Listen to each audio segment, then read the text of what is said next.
Hey, welcome to Car Guy Confessions, brought to you by ARP. I'm Jeff Smith. This is my car buddy Cam Benty and car builder Steve Strope, and we're going to tell you some stories. He needs a guitarist and a singer. Sure. No, Yeah. I just what really. It's impossible. So See what I have to work with? see what I have That to do. and that. So I know we have never officially. I don't think I've ever officially just mentioned the fact that I have escaped. You have. I have escaped from New York. I have escaped from That's it. our undisclosed location. Kurt Russell. And yes, and Adrian Barbeau. That's and it. live in this palatial real estate There thing you go. in Southwest Iowa. Lots of things have changed. Absolutely. Lots of things have changed. Absolutely. You're back from Iowa. I'm back from Iowa. I'm in the undisclosed location. Exactly. A scorcher out there. Oh boy. All weekend. Yeah, at our undisclosed location. Apparently, there's no air conditioning Yeah, in the back yeah. cave. So anyway, he knocks on Deanna's office door and he pokes his head in the door, and the secretary's there, and he goes, "Hey, doll, how you doing?" Oh my God! Right. And she kind of looks at him like, "Who the hell is this guy?" Right? this guy? She goes, he goes, "Is John here?" And she goes, "Can I ask him who's here?" And he goes, "Tell him Jessica Zarl's here." And all you hear from the back room is, "Who?" Your nose is going to get bigger and bigger and bigger and bigger.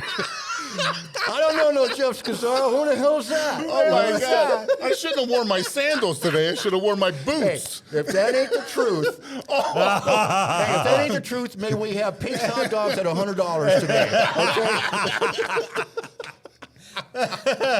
Oh my! Okay, correct me if I'm wrong. Did he make you a rock star? Oh, look at me today.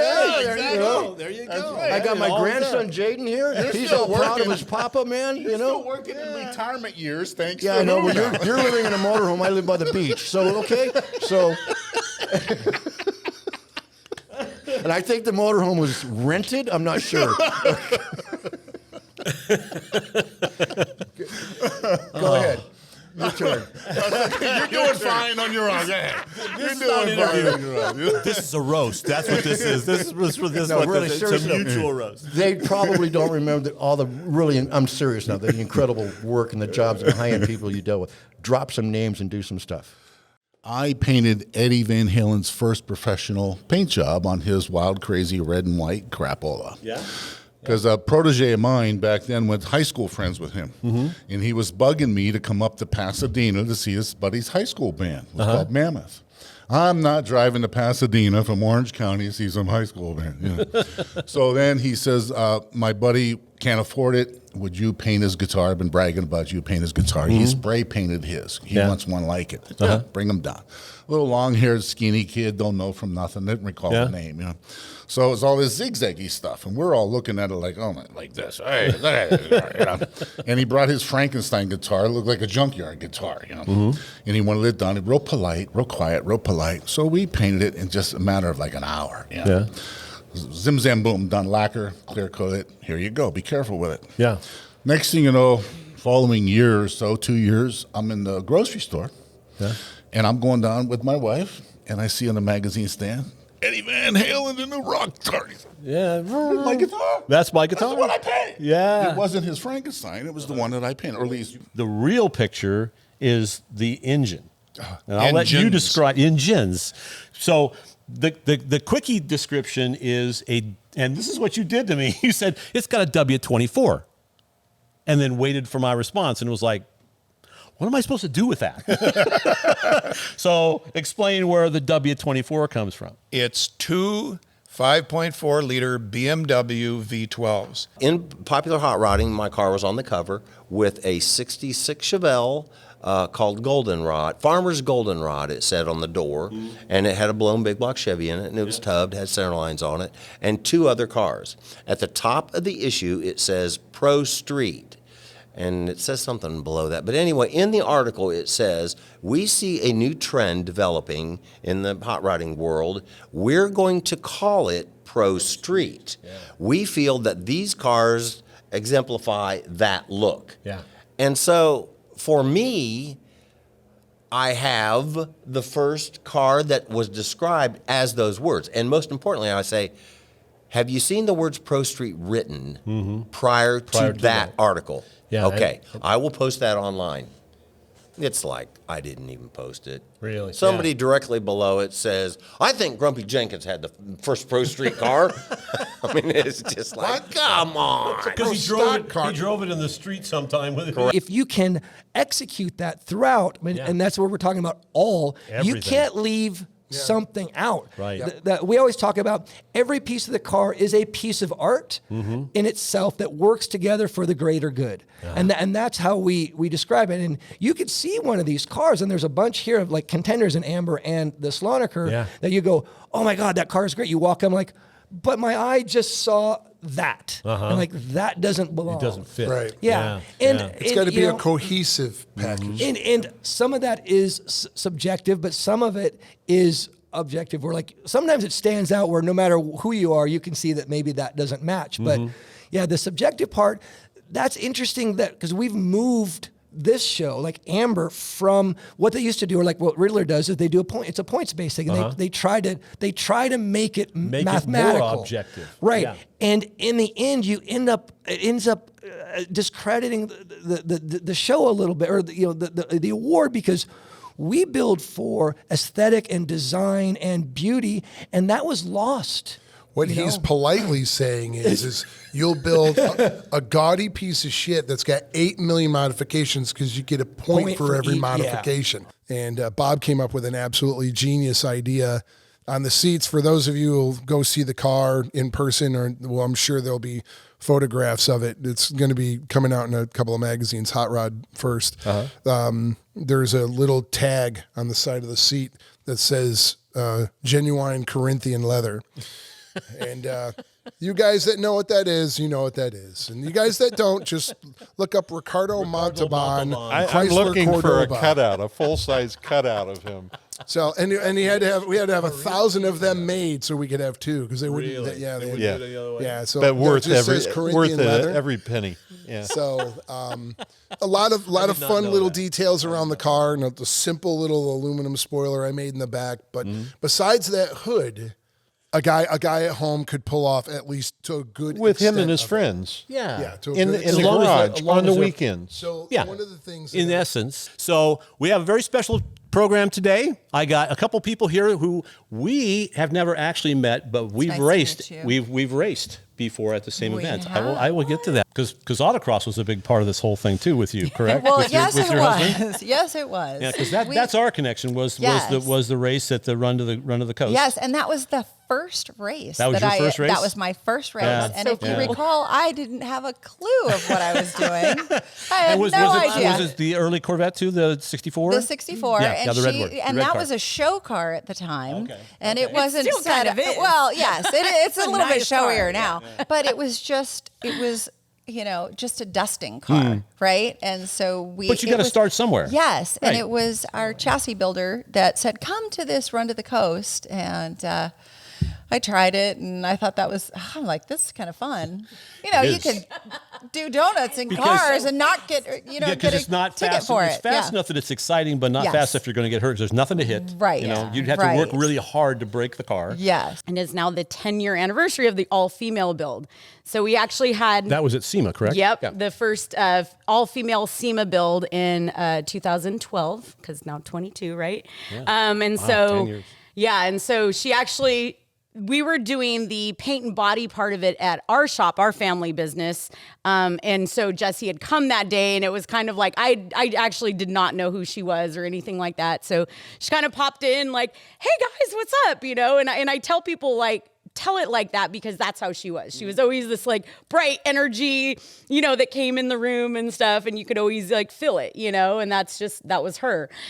Hey, we'd like to thank our sponsor, ARP-bolts.com. We got a fantastic little backdrop here. They make an outstanding series of bolts, almost anything you would need for engines, chassis, things like that. In fact, we were at lunch today, and a guy asked you about the bolt on the back of your shirt, and and I said, well, it's really about a head bolt. They neck the stem down of the bolt on a short small block Chevy head bolt, so that the clamp load is even across 3 different head bolt lengths on a small block Chevy. And so that's the kind of technology that you get out of ARP. And we've all got stories on all that stuff. For a translation of what he said, call arpbolts.com. but the message is that you can't get any better than that. No, you cannot. There you go. Nope. Excellent. And then just check them out at arp-bolts.com. We'd like to thank our friends at inthegaragemedia.com. They have 3 fantastic magazines. They've got Classic Truck Performance, they have Modern Rotting, and my favorite, All Chevy Performance with Nick, my buddy Nick, you're the so editor. biased. So Correct. yes, of course. Yes. But they're doing print media, which is of course our favorite. So In color and magazine. everything. in color and everything, and you can get your car on the cover of one of those books, which is Right. a fun that's a deal. lot. Great tech. Great Written tech. by you know, and others not always that are written by me, but yeah. people. Yeah. Not yeah. always written by me. That's right. Just So pick it check up and them read out it. at inthegaragemedia.com, and they're our friends, and they will thank you. The time this is going on, Rick's like telling let's call him the field marshal or the track marshal. Oh yeah, he's a driver from back east. He lost his ride. He's helping me out, but he's driven before. He'll be fine. Complete lie. Right. Yes. Fabrication. Exactly. Maybe a stretch on the truth.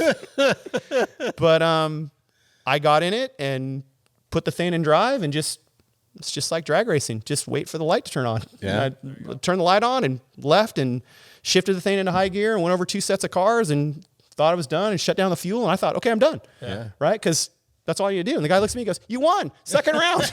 And I'm like, Oh, boy. what? And then same thing, like drag racing, like if we win, they're like, okay, see you in 45 minutes. Yeah. No, Yeah, this is turn like, this thing around. this is Wow. turn around, get back in the lane. Get back, like you're ready. Wow. So I get back in the lane and I get out of the truck because I'm hyped. I'm just like, sure. right? Yeah, no Adrenaline kidding. City. and Rick walks up to me and he's like, stay off the cars. Those ruined tires. He's like, oh, if you're going to go off a jump, you better go off a jump. So I'm like, oh, okay, boss, go faster. We're going to But try you and can find a call new home for Jeff. that. You can call Jeff. And if you got an hour, The number you got on an our hour. screen. That's right. That's right. Call in here. At home. It's a Jeff Smith telethon. Right, for- right. 555. Yeah. Excuse me, I got a call. Exactly. So, hey, but it's fun stuff. Yeah, it is. It's really, awesome. And it's the whole point of it is this is a race engine. This, Right. Yeah, I mean, But on the street. But a production engine at 8,600 RPM. Oh my God. Well, just amazing. Okay, here's what we got to do. We need a Jeff Smith Foundation to get this engine for your high school Chevelle. Exactly. So we were used to getting like the 39-cent hamburgers, and because that was just road food, right? Right. So we pull into this McDonald's, and I get the story is that we were out of money. Yeah. Like we were like can't even leave the parking lot. Okay, And you're hungry. and we're all hungry.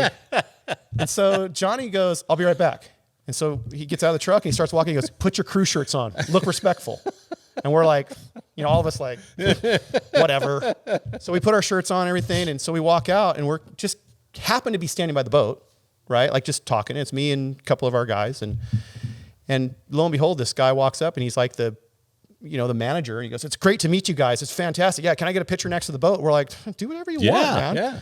So Johnny comes back with like a quarter pounder with cheese for all of us, which that's all we seriously care about. Right. And, all right. And we're like, "Oh, we can eat. Oh, cool." He goes, "Well, you guys got to also eat fast because there's people coming." And we're like, "Well, what does that mean? People are coming, right?" And he goes, and you guys got to tuck in your shirts. You guys got to look like you're a team, right?" And we're like, "Oh, yeah, okay." Okay. Right. So he had walked into the manager at the McDonald's location and said, "Hi, I'm John. I'm here from corporate, and we've got the boat team outside we're going to have you guys co-op in on the display that we're going to do outside of the McDonald's." And the guy's like, "Really?" Nice. Right? Because the boat. All my hard work is paid off. Right. I mean, his $6.75 an hour. That might get him into the sevens. You're in. So he. Wow. So and of course it's in the city where the boat races are at. So it wasn't a bad idea. I mean, that's the other thing too. That's the beauty of Johnny. It wasn't a bad idea. No. It's just that we It was probably could have gone stretching to the corporate truth. McDonald's maybe and asked to do this. That's right. I suggest the next boat be labeled Hilton. Yes. Well, that was the joke. The joke was, so now do we stop at the gas station and put Exxon on the side of the There you go. Perfect. this Exxon's space for rent? So I work on a show called Hot Rod Garage on the Motor Trend Channel. Seen it? New host, Alex Taylor. Yes. That's right. Yes. Miss Little Mrs. 6-second Go Fast. 55 Yeah, Chevy yeah. that she and her dad built like Yep. woof. Right? Like what, 6 months? Oh, 4 months? It was Pretty insane. fast. Well, she's been around for a minute. Oh yeah, she's Freiberger's known her since she was 16. She has a Camaro called Bad Marrow. Bad Marrow, right? Which is a that's 7-second car. fast, Yeah, Yeah. So she got there for the, we had to test with a bunch of different people, and everybody was cool. The people that I tested with, and then she came in. I was like, oh, well, she's like a pretty girl. Oh, nice nails, whatever. Yeah. It's like, okay, I see how this is somebody's relative or whatever. And I was like, so here's the deal. We have a LS motor in that Camaro with a window in the block. Thank you, Tony Angelo. It didn't do it halfway. There's a window in the block and the oil pan. Nice. Tony does nothing halfway. Catastrophic oil pan failure. I've Yes. never seen anybody shoot 3 rods and make a piston disappear faster than Tony Angelo in one motor. But either way, so now we got something to work with. And I go, so we have another motor over there. We're going to push it over. You can just talk about the motor on camera, and then we're going to put it in and put the turbo back on it. She goes, okay. And she looked at the camera, and she said, well, it looks like we have a 4th gen here. So you guys windowed that block. Okay, let's get these heads off. We're going to put some ARP head bolts on it. We're going to do 7-layer head gaskets. This is going to be a boosted application, so we need that to keep it together. I'm just like, who is this chick? Who is this woman? And now I push the motor in, and she's like, okay, here's that 4th gen. Zip, zip, zip, zip, zip, zip. Ooh, nope, nails are good. Bit, bit, bit. Takes the thing apart.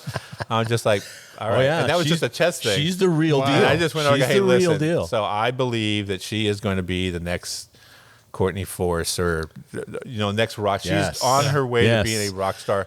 Well deserved. I was like, hey, we're going to get this cut out and put that there. She goes, oh, yeah, I got this. I took the transmission out. I'm doing the motor swap on the Camaro. And we take the transmission out and put it on a table. She goes over, pulls the pump out, takes out the clutches, takes out the drums, drills a drum, puts in a trans brake, and puts up. And I was just like, what? And I was just like, good parenting. That's good parenting right there. So Dennis Taylor. Yeah, you did it right, man. You did it right. Taylor. Yeah, Dennis Taylor did a good job. Yeah, her dad. Yeah. So then when it was all said and done, I'm like, okay, cool chick. She's very funny. She takes all the ribbon. Her real name's Alexa. Probably shouldn't say that, but it is.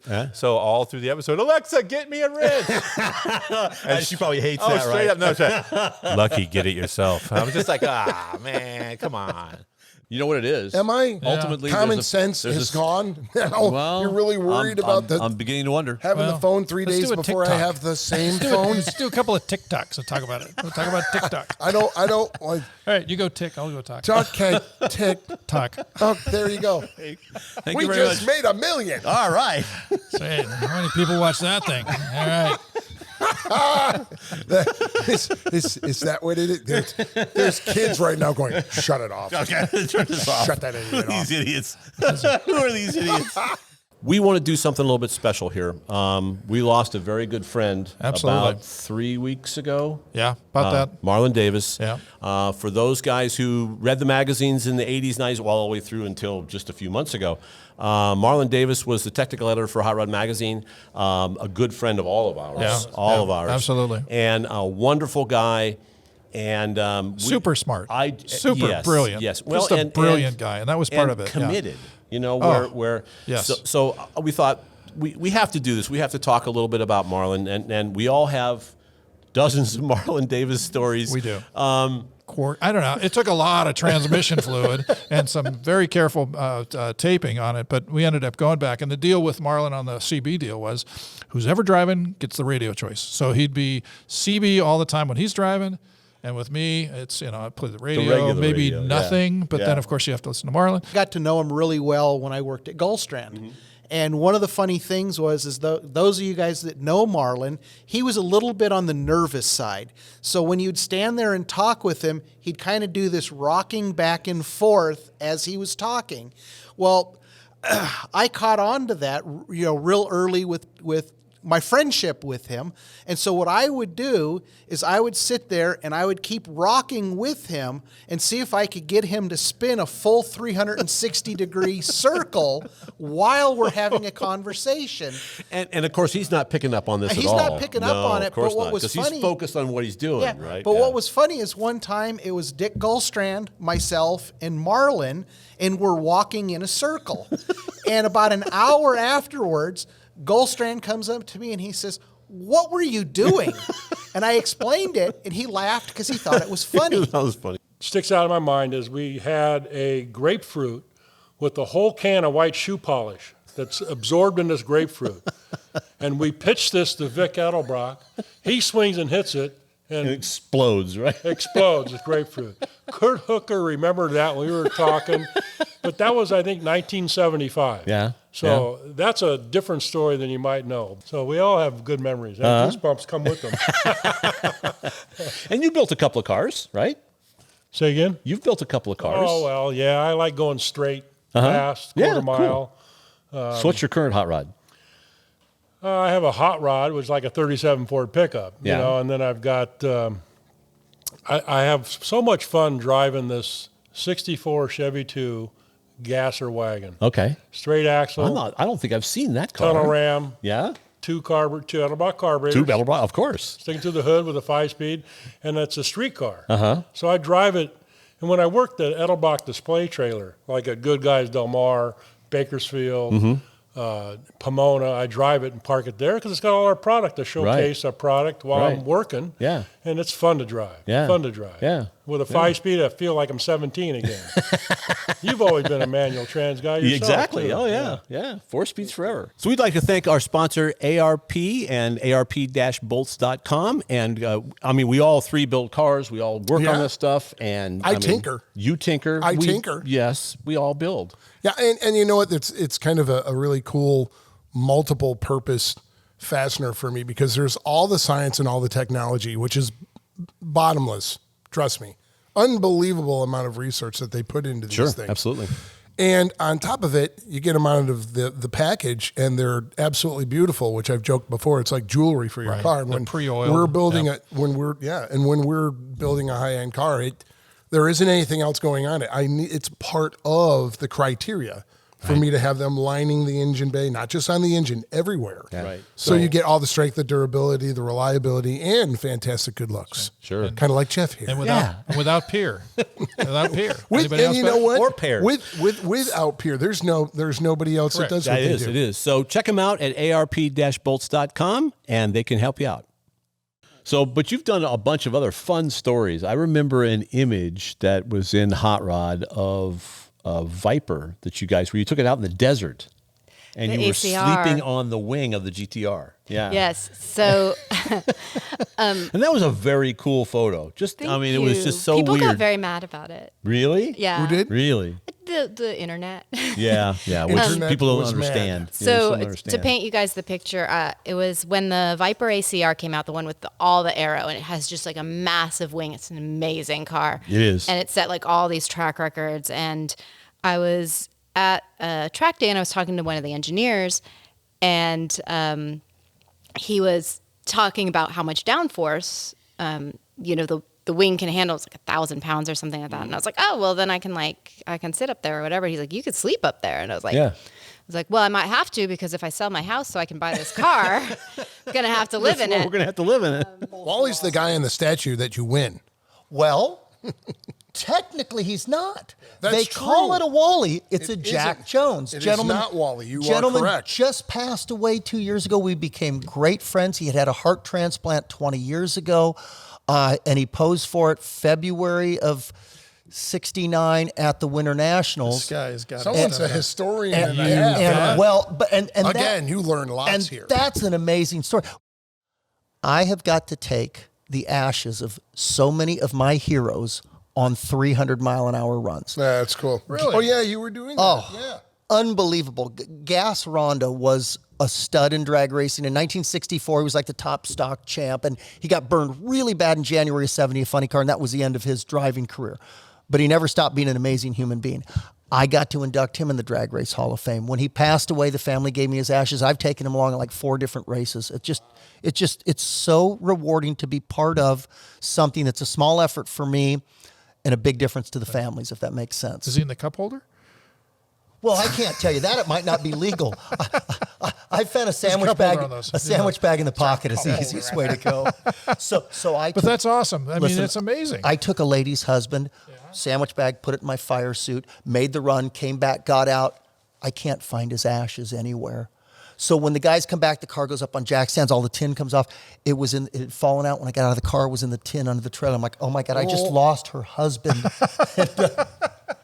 Smooth. You know, something that you wouldn't have ever thought anywhere else. You'd hear it here. You'd hear it here first. You know, you don't hear about this stuff. Does anybody ever talk about that? Nobody talks about that. So one thing I wanted to mention, I have 2 favorite episodes of Auto Edit. Oh, okay. One is the very short one and it's both with James. James driving the Sprint through, what's the guy's shop? Oh, Gem Effects. Yeah. Gem Effects. Yeah. On 2 Elia's wheels. shop. On 2 Yeah. wheels. So and they're all we like have a looking friend that Yes. you introduced Yes, again. James. It's your Yeah, fault. I know so sorry. many cool people.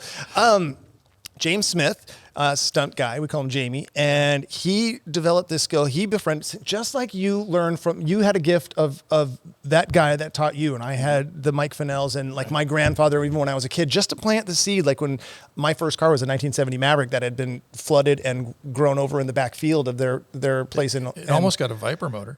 It did. I never finished that one,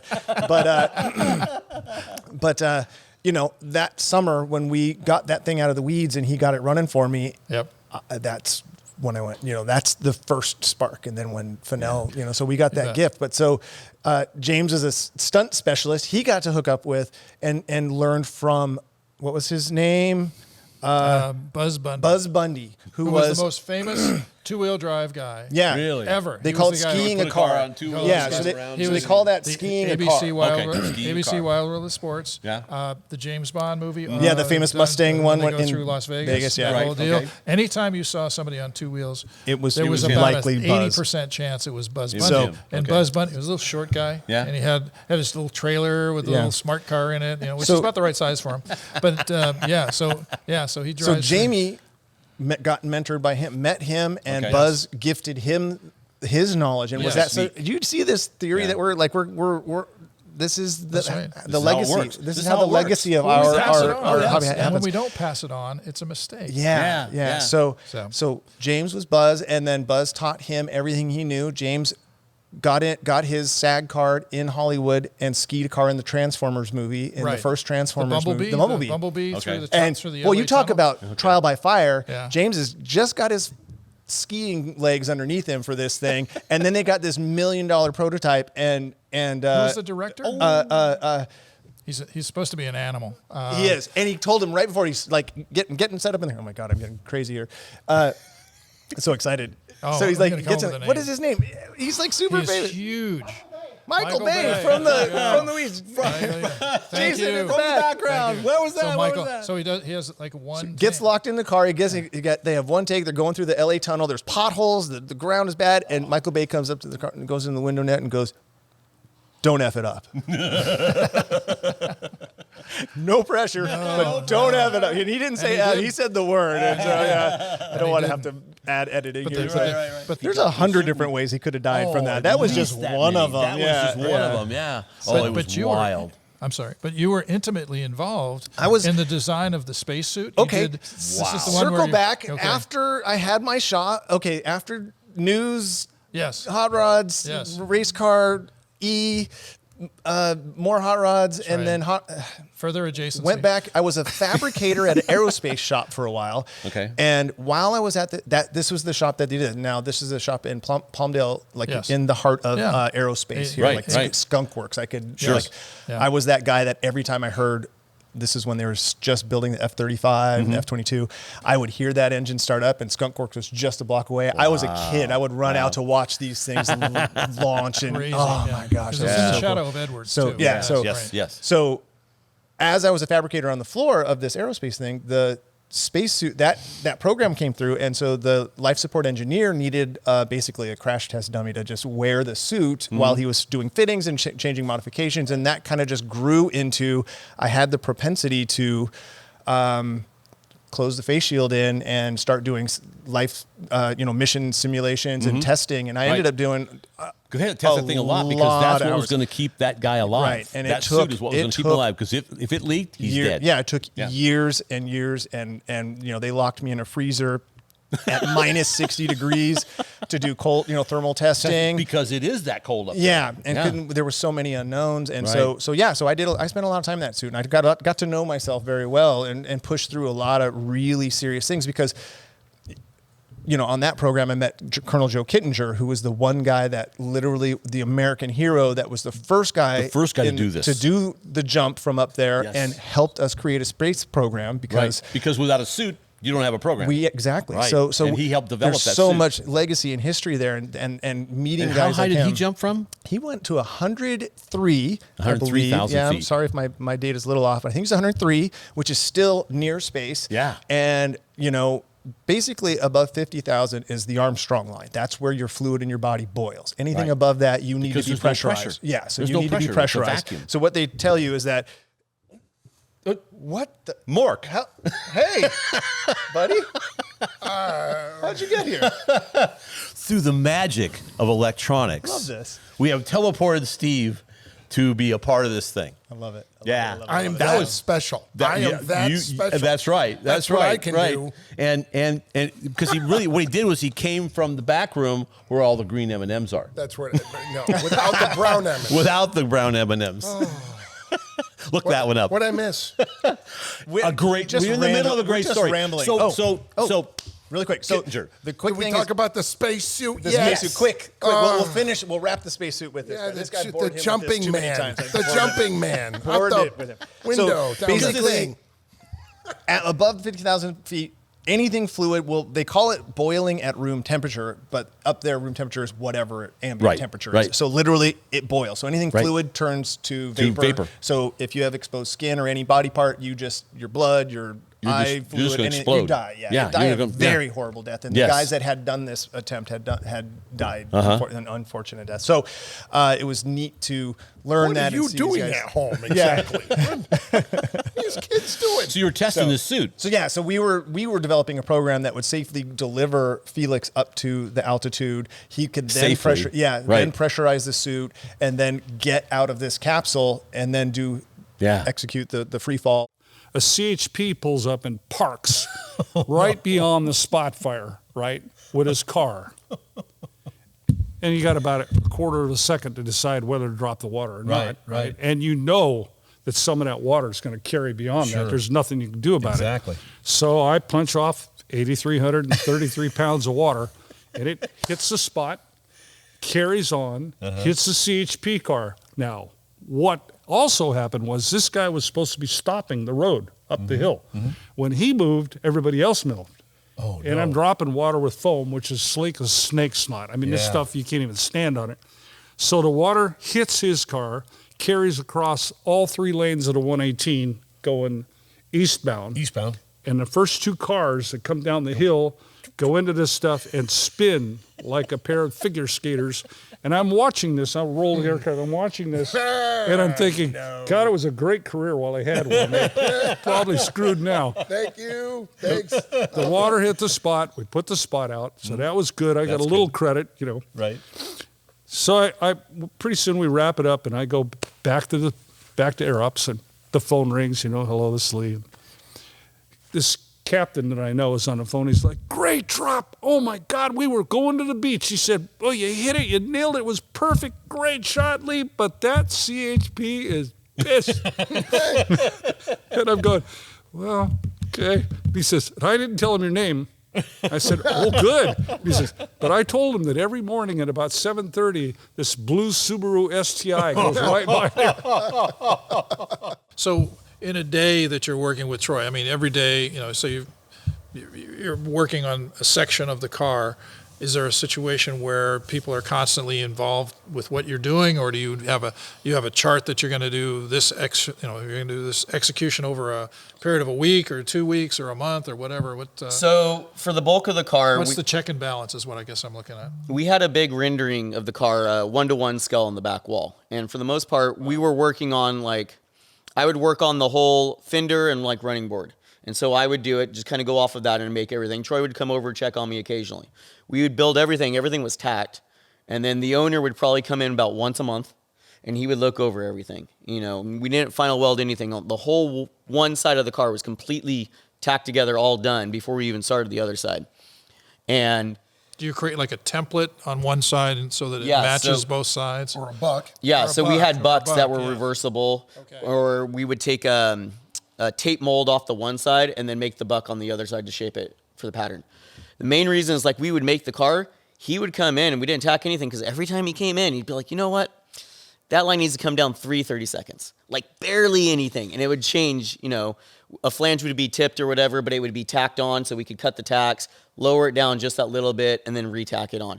Because it was, the owner had a really good eye. I'll give him that. Like, he's like, you know, that looks off. And it would literally be off just 30 seconds. He really knew what he was talking about. Yeah, he knew what he wanted. Well, that's good because, I mean, sometimes people stick their thumbprint on it just to have their thumbprint on it. So that's awesome. Yeah, no, Bruce was a great customer for that. Bruce car. had a lot to do with the electronics, right? Yeah, Bruce designed all the electronics and the system that had all the safety switches for the top. So in order to release the top to flip, it had to show an actuator that the back of the body was flipping up. As soon as the back of the body reached all the way up, it hit another solenoid or sensor, which then released the pins from the roof out of the windshield frame. Once those were released, it then flipped the roof all the way around till it hit another sensor when the roof was down. Tucked away. Yeah, and then the roof would come back down. Or as soon as it touched, pins would lock the trunk back in. And he designed all of that, wired everything, programmed everything for that roof too. This is the guy who owns the car. Yeah. Correct. Unbelievable. Unbelievable.